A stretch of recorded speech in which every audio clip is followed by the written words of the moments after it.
Today, I am joined with the lovely Miss Kayla Leaming. Kayla, can I get a Hello. hello? There. I didn't actually prep her on that at all. It was just kind of more of a spunky thing just to see. Did everybody hear us, Mr. Constant? Do you see any comments there? People said it yay or nay. Or we can always pretend like you all are responding to me as well too. That works too. This is the first episode of Royce Airs, so I'm really happy that you all are here with me. For the longest time, people have always been telling me that I should do a talk show of some sort, that they say, man, you have that voice. We got the clear from Mr. Constant. I want you all to give a nice little round of applause right from where you're watching. Constant, good friend of mine, hit me up today and said, hey, how are you as far as video and all of your technical, the sound? I said, well, I have a Android phone and I have a iPad, and that's about as good as that's going to get. And he came and brought these lovely microphones that we're using today. He also brought the camera that we're using. He has a whole bunch of good setup, and he does this for a living, live streaming. So I'm really happy that he's here helping us out today. It's not about me blabbing on to you about how crappy my setup would have been. Today we're here to learn about Miss Kayla, so thank you for joining us, Miss Kayla. Thank you for having me. Thank you. So, Kayla, I hear that you're one of those vegan people. One of those ones. One of those ones. How long have you been vegan? About 2 years. 2 years? Yep. Very nice. What got you first into the lifestyle? I was a vegetarian as a kid, so I always had it in me. I just didn't quite know what vegan was. But my husband, when we first, before we went vegan, I never thought it would happen with him. And then he watched Cowspiracy, and he called me and he said, hey, I think we're done eating animals. And I was like, perfect, let's do it. So me and him and our kids. Wow. Yeah. And you didn't have to pressure him too much, it sounds like. No, it was totally him, and I was just totally on board, and it was unexpected, but super welcomed. You said that you were vegetarian as a kid from birth, or? No, it was something that I chose to do. I believe it was in either kindergarten or first grade. I just told my mom, look, I don't want to eat animals anymore, and I was vegetarian for a good 2 years, and then my doctor started pressuring me, saying that I had to eat animals, but I always had that connection, and I still couldn't really eat them, so. Understood. Yeah. So it pretty much was starting off seeing kind of the abuse and everything that the animals endure. Yeah. That got you into that lifestyle. I love animals. I didn't want to think about eating them. Even now when I look back, it's like, gosh, how do people eat animals? I just don't know. Completely understood. It always seems a lot easier to get kids on board. Absolutely. With being vegan for, they just kind of get it. Yes. Kids are so easy to get it. And then just at Earth Day the other day, we had a kid, he was so excited, and he was grabbing our little stickers off our table, and his mom looked at the stickers and made him come put the stickers back, and he started crying, and I felt so bad for him. Yeah.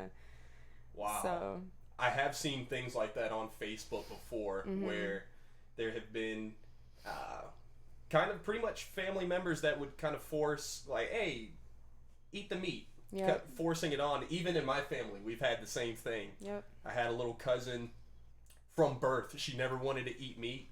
I'm not really sure what the reasoning was for it, other than maybe she just didn't like the taste, or maybe she was being rebellious. We don't really know. But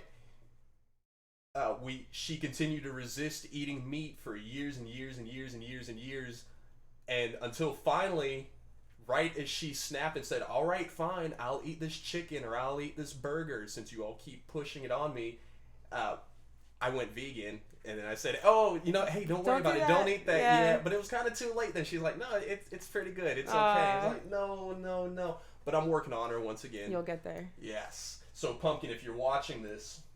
Do it. Yes. But, yeah, that's cool. And it's nice that you're here in Orlando with us. Well, you're not in Orlando, but you might as well be as often. It's my home away from home. It's funny thinking about you and some of the other local activists that really, really get involved because y'all are that, kind of that forefront, the runners. What, in your vegan journey, when did you start taking activism more seriously? It was probably like 5 to 6 months into being vegan. At first, we were just like, oh, we'll just be vegan and everybody else can do whatever they want to do. And then I remember Mike was at work one day and the kids were at school and I was watching a video and there was this cow and they were trying to shove the cow into the chute and she was so scared and I was just bawling my eyes out and I called Mike and I was like, not eating them isn't enough. We need to do more. And we went to our first protest the next day and then after that, just skyrocketed. So that is awesome. Yeah. One thing that I really admire and commend about your activism is that you all are, putting together a one-of-a-kind, really awesome, unique event experience for everybody. Could you talk a little bit more about that? Tell us about it. Sure. We're going to be doing the Vegan Campout USA, and we're really excited about it. It's the first ever full vegan camp out in the United States. Full vegan camping. Yes. That is so important because I've had some really fun camping experiences, but the only thing was whenever it comes to you get the s'mores, yep. Marshmallow, chocolate, it brings back those great memories and you look forward to that, but it's like, I can't because you all didn't consider that I would be here. But you all have that taken care of. Yeah, we're going to there's a huge campfire ring actually to fit like hundreds of people. So we will be doing vegan s'mores and we'll be doing music around the fire. We're going to have guest speakers. We're going to have live performances. There's going to be a kid zone, so it's totally kid friendly. There's volleyball. There's a little beach area. We're going to have yoga classes and meditation classes in the morning. All the food is included in the tickets. Wow. So all you have to do is get a ticket and bring your tent, and it's from a Friday to a Monday, March 15th through 18th of next year. And it's just going to be a fun-filled weekend, and it's at a wildlife sanctuary. So there's tons of native Florida animals all around. We were there, and within less than 5 minutes, we saw like 6 deer walking by and like jumping up and eating out of the trees. So it's just going to be a great time to kind of let everybody unwind and just have fun, with a great community around them. And yeah, we're really looking forward to it. So you're going to put this together. All your kids are going to be there, I'm assuming, of course. And we'll have the third one by then. I was just about to say, you're going to have the new baby Leaming. Yeah. Have you, do you know gender yet? Are you all disclosing? She's a little girl. Do you know name? We do, but we're going to leave that a surprise until she's born. That works. Yeah. And how far along are you? 30 weeks. 30 weeks, so you still have 2 weeks left. 10. 10 weeks. Yeah, I've never been pregnant, so I don't, Yeah. I'm trying not to get pregnant. Yeah, she's coming soon, so we're looking forward to it. But yeah, there's going to be a lot of kids that are going to be coming. We're going to have a whole kids section with like bounce houses and just little kid areas so they can, be safe and have fun, and then all the adults can do their thing, and it's just going to be totally family friendly and everybody's welcome. So we're really excited. That is awesome. And where is this animal sanctuary? So it's in Orlando in Moss Park. So for people traveling outside of Florida, it's like less than 10 minutes from the airport, so it's super quick and easy to get there. It's a state park, but it is also the wildlife sanctuary, and all proceeds from the tickets will be going to the wildlife sanctuary and to other animal sanctuaries and animal rights and rescue groups locally. So cool. Yeah, so everything will be going right back to the animals. That is awesome. Yeah. That is awesome. I have a question for you. Sure. Because with this being the Royce Air Show, I want to tell you all something about the Royce Air Show as well, too.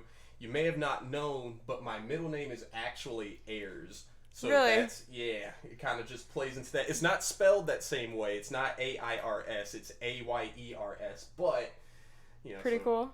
Just in case you want to get me like an engraved gift for, the holidays or something. I'll keep that in mind. Definitely. There was this post that I saw on Facebook about 2 days ago that was talking about a meat tax.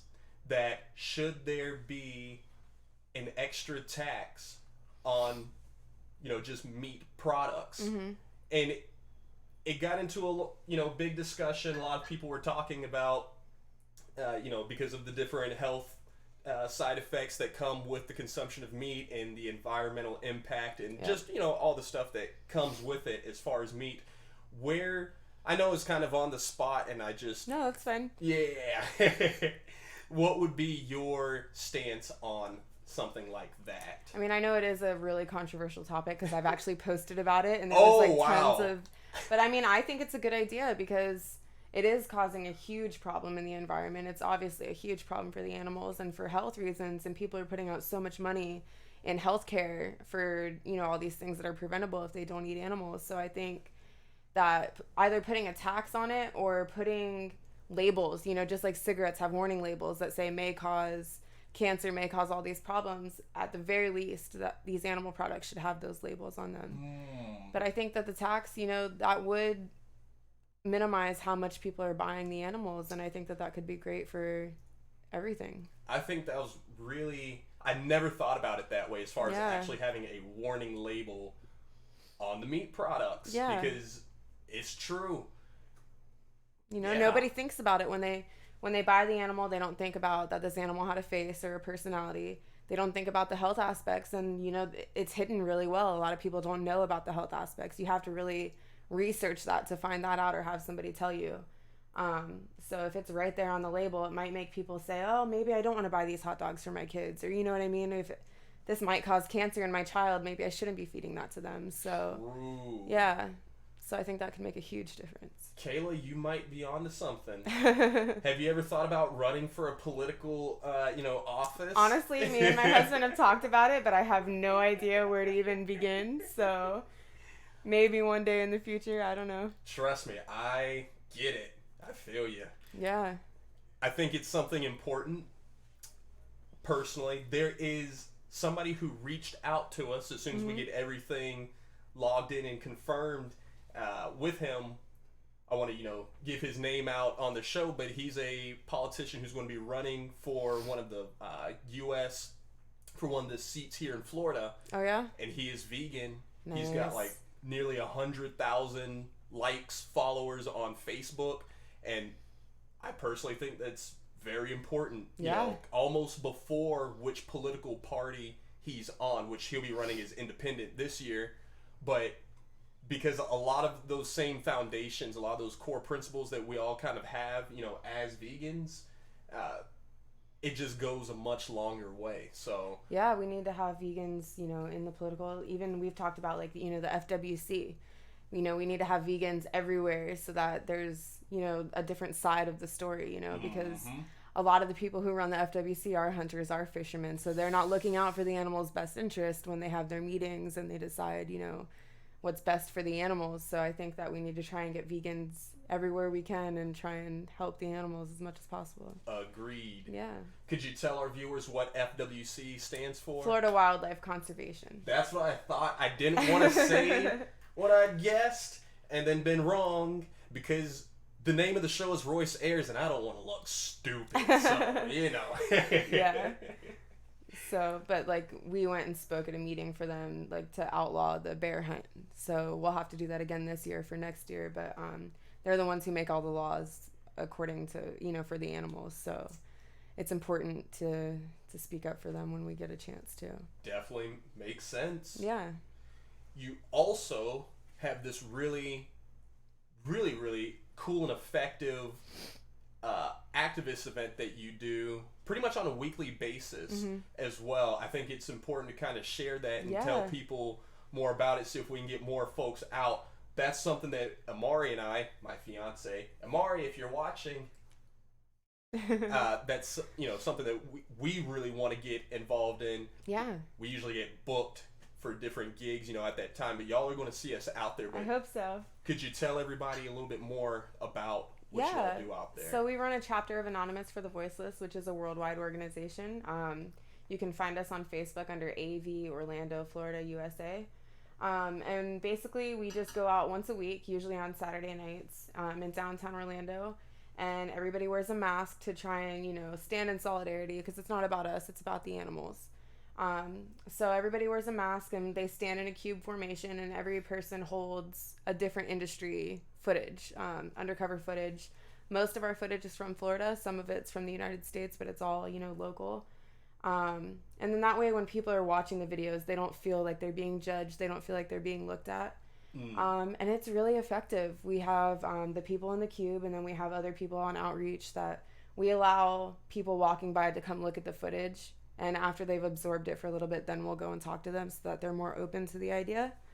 So we'll talk to them about, what they're looking at and everything that happens in the industries. And then if they're interested, we'll give them some information. We've had people go vegan that day. That's what I'm talking about. Yes. If you aren't vegan yet and you're watching this broadcast, please consider going vegan today, because it's, one thing that I really want to stress about on this whole Royce Ayers show is that, I love people like Kayla who are doing it, for others. They're doing it for other lives that will greatly be benefited and just a big global impact. Whenever you go vegan, do you know how many lives it is that you save estimated a year? Just food animals alone, it's 100 per year just by not eating them. Which is funny because I thought it would have been way higher than that. Me too. Considering how many people, before I went vegan, every meal had meat. At least one animal. A lot of them have so many. So I think for, myself and, some of my other fellow brothers and sisters with, heavily melanated pigments in their skin, that 100, you could probably save like 500 or 1,000, just throwing that out there. Yeah. But yeah, 100 lives get saved.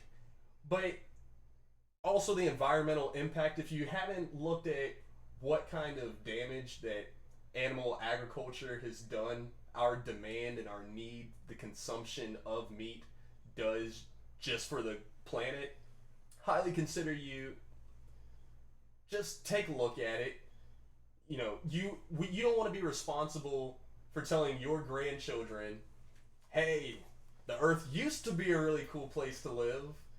Yeah. When I was younger, when I was your age, but then you have to explain to them why it's not anymore, especially whenever it's something just as simple as you could have changed your diet, and that's where it starts. And even with the environment, with the animals, if you ever look up a little something called lucid dreaming for your inside, just spirituality wise, opens up a whole new realm of possibilities. Absolutely.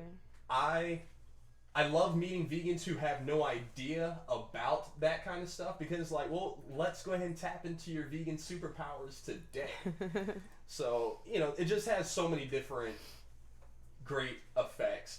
I didn't mean to get sidetracked. No. It's important information. I am number one at getting sidetracked. I wish You're not the only one. It is bad. Even putting this together today, it was like, oh, okay, I need to clean out that space. Oh, wait, I need to go and grab my laptop. Oh, I gotta wash my hands real quick. Use the bathroom. But we're here today, and you're here with us as well, too, so thank you. Where were we before I had explained Anonymous. We also run the 2 local save groups, which are also pretty effective, Okeechobee Animal Save and Orlando Animal Save. And that's also a worldwide organization from the Save movement. And we go to slaughterhouses and to farms, and we bear witness to the animals. We give the animals compassion. We document their living conditions and their emotions, and we bring those images to the public and remind them who they're eating, not what they're eating. Such a good point. Yeah. 2 questions. Okay. One, whenever you go to look in a slaughterhouse, do you just walk in, or how does that work? Because I can't see them saying, if I ran a slaughterhouse, I would want to know who was coming in, because if I look up your Facebook, I'm not letting you in. I wouldn't blame you. No way. What? So when we do the save events, we don't go in. We stand outside of them, and we'll ask the customers, because the slaughterhouses that are right here in Orlando are halal. So the animals are kept inside alive, and people will go in and pick an animal, and then they kill that animal right then and there. So when people pull in, I'll say, like, you know, will you look at that animal's eyes before you decide to take their life? And a lot of them will come out and say, I couldn't do it. So that is one thing we do. But me and my husband have gone into these slaughterhouses undercover. You know, they don't know who we are. And, you know, we've walked on the kill floors, and we've gotten the footage from that. It's all on our YouTube channel, and it's extremely hard to witness. I've learned to try and take the emotion that comes from it and use it as motivation.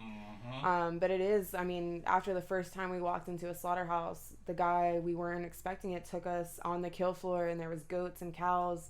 They were already gone, but, you know, they were hanging up still, and they were skinned, and it was just so unbearable to witness. And for like 2 days, we were just in this fog. We were just like, you know, not ourselves. And so then you also have to think about, you know, these people that work in these places. Imagine how their psyche is, you know, killing animals constantly, day after day. You know, Constant. It's just... that's our tech guy. It's just not good for anybody, you know. It's not good for the animals, for the people consuming them, for the environment, or for the people that, you know, have to kill these animals. You know, it's really just... It's an industry that just needs to go. I agree. Yeah. Definitely right there with you. And that's why we put things together like this, just to kind of raise that awareness. Yeah. How old would you want your children to be before they go to a slaughterhouse to see it, or would you let them see it? Or me personally, my kids are already vegan, so it's not something that I feel like they need to do, because, you know, I was just talking to my husband about it. You know, people always say, well, what if your kids decided to eat animals? And it's like, in my house, that wouldn't be a problem, because if I brought an animal into my house and said I'm going to eat them, my kids would, like, lose it. They would be like, what is wrong with you? But you'd be surprised how many people going into the slaughterhouse do bring children with them. I've seen like 3-month-old babies up to, you know, 12, 13-year-old kids, and they come out and they're, like, so upset. But it is upsetting to me to see the children, but at the same time, those children, you can see in their faces that it might not happen right now, but they're future vegans, because they know that it was wrong, you know? Yeah. So, I mean, if people can't watch what happens to make their meat, then they shouldn't be consuming them. If it's not good enough for your eyes, what makes you think it's good for your stomach? Gary Yourofsky. Exactly. Awesome. I use that one all the time. I use a lot of his stuff all the time. In fact, it's gotten so bad that sometimes I'm just quoting his entire video to people. Even their responses are the same. I'm like, oh, wow, this is great. That works exactly. Out perfectly. Yes. But I try not to do it in the same manner that he does, just because I want them to continue listening, depending on who it is. Yeah. Some people need kind of a more stern message because it doesn't quite sink in the way it should. And some people like to argue about it, you know, like, it's just... That's one thing whenever you're arguing against veganism, you know, you have to understand that you are literally condoning raping and beating the living shit out of animals, like kidnapping their babies. And, yeah. Yep. At the end of the day, you know, well, you know, we can humanely kill them. You can't really put the word humane and murder together the same way. That's not how that works. Every time people say that to me, I always ask them, so how would you humanely like to die? And they're like, well, you know, you can't, you know, it's not that animal's time, and they're babies, you know, it's not right. I have some people, well, you know, if you put a bullet up to my head, and I'm like, yes, but okay, well, would you like to schedule this for tomorrow? Exactly. I haven't opened it. You know? Or maybe Jason from the movie Friday the 13th. Yeah. Am I getting my killers correct? Honestly, I don't know. Constant. I think you're right. It's either Freddy Krueger or Jason is one of those. Freddy Krueger, Jason, something. Yeah. They're all kind of... Yep. They all get mixed together for me at this point. Yeah. But, yeah, you know, it's not something you want to be on the wrong side of history. You know, you don't want to be on the wrong side of history for it. And that's one way I kind of share it with my family. You know, 400 years ago, well, 300 years ago, 250 years ago, you had you know, we try to convince whites that owning black people, like, that's not cool. You know, beating them, treating them like property, it's not the way to go. Absolutely. It's kind of the same exact thing going on today. The whole vegan message usually kind of resonates better with people, and through my experience, kind of telling other people who are used to being oppressed in some form or fashion. They kind of get it a little bit more. So, you know, just kind of here to share that. I'm glad that I really appreciate you doing what you do. Thank you. You too. You got to spread it in every way. We got to do it positively. We got to do it emotionally. We got to get it out there every way we can. So. Exactly. What things do you like to do for fun as far as, you know, your vegan life goes? You know, we talked about some of your activism. Yeah, so we love to just be out in nature, nature hikes. And that's another thing that'll be at the Vegan Campout Usa is guided nature tours. Putt-putt golfing, my kids love that. We love to watch movies, go swimming, just normal theme parks. That's one of our huge ones. We're always at theme parks. So I like how you said normal, because people will normally describe being vegan as extreme, or that it's some kind of crazy lifestyle that they can't do. That I'll get to that one day whenever I get to that point in life. There is no point in life. Normally, once I was given, it wasn't even really enough evidence. I didn't know about the animal slaughter. I didn't even know about the environmental impacts. The only thing I knew about was the heightened awareness, spirituality that came with the whole vegan movement, and that was enough to go ahead and get me on board and make me move. Once I started learning about all the other stuff and all the health benefits behind it, then it just kind of reassured me, like, yeah, I'm on the right path. Yeah. For my husband, it started environmentally because of Cowspiracy. So anybody who's not vegan, please watch Cowspiracy if you're interested in the environment, because that's a very good one. But then when he did it for the environment, I was like, well, you know, put yourself in that animal's position. And then he watched Earthlings, and that was it. There was no turning back from that one. So same thing with me, as far as it started off with the spiritual reasons. Now I'm in it for the animals. Absolutely. I just, like, please stop killing them. It's gotten so bad that when people do ask me to hang out, I do want to hang out with people, but that's why I throw my own events, so that way I know exactly what kind of food is going to be there. Because I know it's not really something that people think about whenever they bring different types of food around vegans, and you know, you begin eating it. I've had some almost say in a jokingly manner, like, oh, you know, I'm sorry, I don't mean to eat this around you. I'm like, great, you know, if you can eat it somewhere else, that'd be great. And I'll say it like that, and it kind of catches them by surprise. Does it bother you whenever they have their food in front, or what is kind of your take on that? I cannot be around people eating animals. Oh, I can't. I'm glad I'm not the only one. I can't do it. I even have a hard time, like, if we're like at a restaurant that's not fully vegan, like if there's a table over here, I like kind of zone in on my own table, because I can't, you know, like we always say when people have an issue with us not eating at the same table as them, I always say, well, you know, if I was eating a dog right here, would you be uncomfortable? Or a human. Yeah, you know, and then they kind of understand where I'm coming from, because especially spending time on sanctuaries, that's another thing we love to do. I have cow and pig and chicken and duck, you know, I have friends of these animals, and so when I see people eating them, I picture, you know, those animals, and it's really emotional for me. So exactly. You all heard it here. We have Vegan Campout USA. Vegan Campout USA, March 15th through 18th. Yep. Through the 18th. I always want to make sure I get the dates correct, so I always look at you and squint first, just to make sure that it's correct. Yep. I appreciate you for being here on the show with us, Kayla. We have hit our time at 2:30. Viewers, I hope you enjoyed. I hope you got a little something from this. We're always looking for more fellow vegans to show off on the show. If you have a product, a business, a project, anything that you would like to share, our studio is open. We appreciate you all for being here. And Kayla, we're just going to kind of wave at them until they decide to click on out. See you later. Bye. That was That good. works. Thank you so much.